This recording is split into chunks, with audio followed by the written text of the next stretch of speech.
Hello, welcome back. Thank you so much for being here.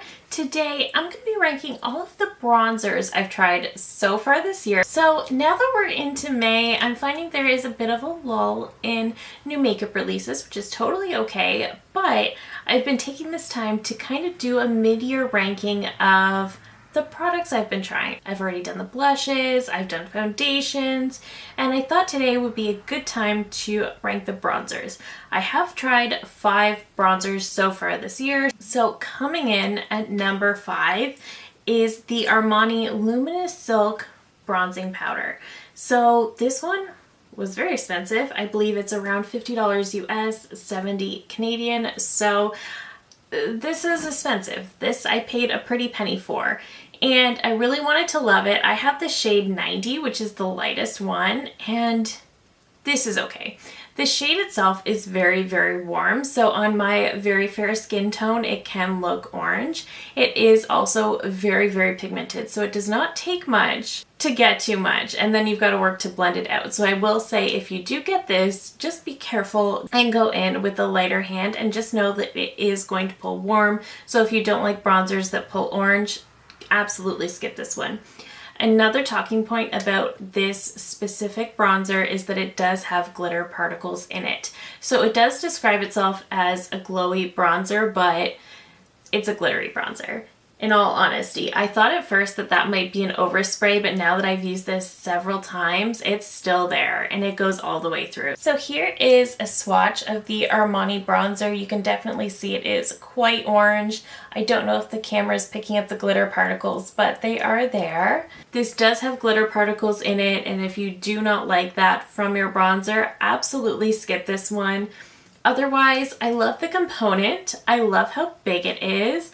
I think it's a very, very pretty compact. The bronzer itself is long wearing, it's easy to blend, but it is very pigmented, it's very warm, and it's glittery. So for that reason, this one is coming in at number 5. Coming in at number 4 is from REM Beauty, and this is the Satin Matte Bronzer in the shade Send to Voicemail. So this one's really nice. This one feels very, very buttery to the touch. It is very blendable, easy to work with. The only reason this has been dropped down in the ranking is because it is quite a warm shade. Otherwise, I think it's a really, really pretty. It's easy to blend. It's easy to work with. Like I said, it feels very buttery to the touch, which is something I always enjoy as well. But I do like this one quite a bit. I have nothing bad to say about it. I just don't love that it pulls a little bit warmer compared to some of the others in my collection. Coming in at number 3 is not a new to me formula, but it's a new to me shade. So this is the LYS No Limits Bronzer Stick. I have the shade Hope. So I believe about a month ago, they did release a shade extension to their bronzer sticks. I already had the shade Motivate, and I like it. I like that this stick is very, very blendable. It is quite pigmented, but it is so creamy and so easy to blend on the skin. It is a lovely, lovely product. However, I have the shade Motivate already, and I find that one to be a little warm on my skin. Like I said, I am so fair that it takes nothing for a bronzer to appear too warm and orange on me. So I was very excited to see a shade extension. So I picked up the shade Hope, and this one, though very close to Motivate, it is a little bit cooler. So in depth, they are very similar, but this one definitely pulls a little bit cooler than Motivate, which I really, really appreciate. It's just easier for me to wear. I like the tone of it on my skin. I feel more comfortable with it. So I was really pleased to see that they released this. During the Sephora savings event, I also finally splurged and picked up one of the Haus Labs Power Sculpt Velvet Bronzers. I have the shade Light Level 1, so this is the lightest one they have. And when I first tried this, I was kind of lukewarm on it. I just thought, it's not really anything special, but the more I've worn it and the more I've tried it, it actually is a really nice bronzer. I love the tone of this because it does have a more true neutral undertone. It does not pull too warm by any means, but there's something unique about swatching the product because it is very, very smooth, but I don't want to say it's buttery. It's almost like a gel powder hybrid just in the way it feels to the touch, but I really love the way it applies. It's so blendable. It's so easy to wear. It's very pigmented, but it's not so pigmented that you have to be super, super careful like the Armani.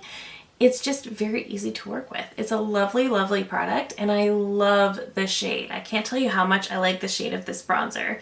So for that reason, I do like that.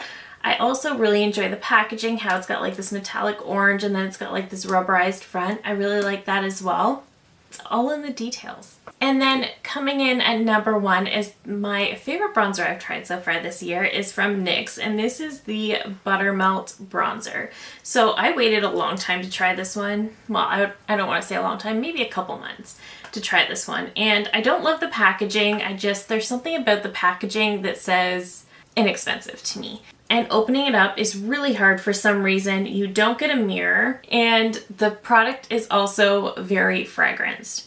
It reminds me of the Physicians Formula Butter Bronzer, but a bit more intense and with a bit more floral. So it's a bit more of a complex scent, but it is very prominent. It is very obvious the second you open this bronzer that scent is there. But you might just want to be a little bit cautious if you do not like scented makeup.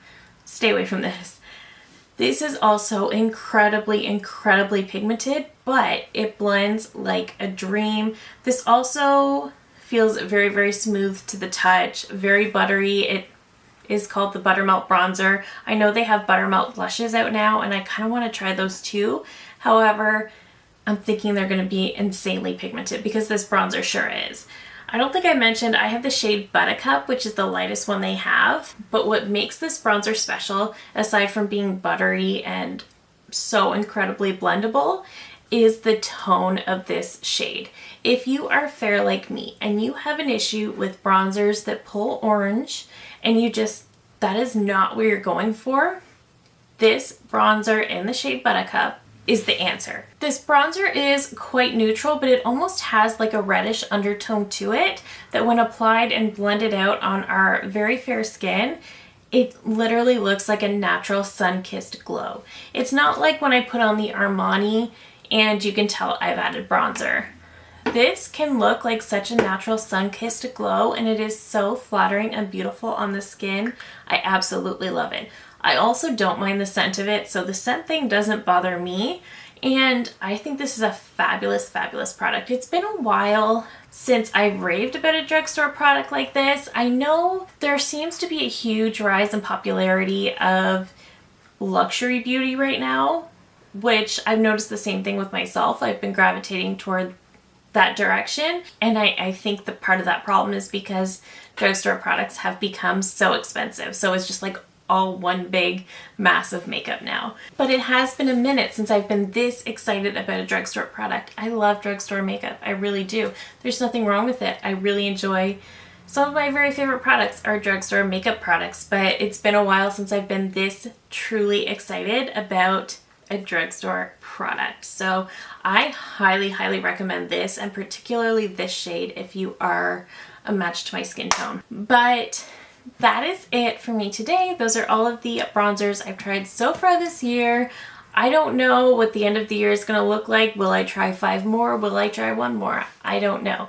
I will be trying at least 1 more because I'm planning to grab the new Say liquid bronzer. That is not my favorite type of formula by any means, but I am terribly curious about it. So I will be picking up one of those to try out as well.